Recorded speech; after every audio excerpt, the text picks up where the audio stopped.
So, I'm here again sa aming garden at nakapitas ako ng isang beans, isa lang piraso, and then ito, pitasin ko to. Green bell pepper.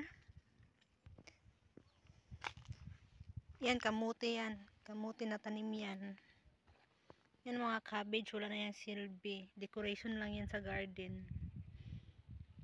Tapos ito yung zucchini. Zucchini! May bunga na kami zucchini. Look at that.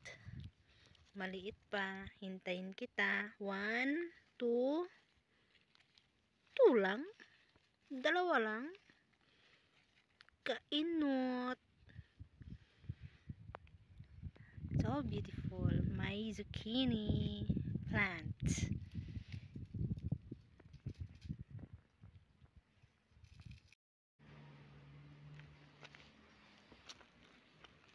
Nag-check pala ako dito. Meron na palang kamatis. Cherry tomato. Oh, wait ko lang kayo na mahinog at maging red.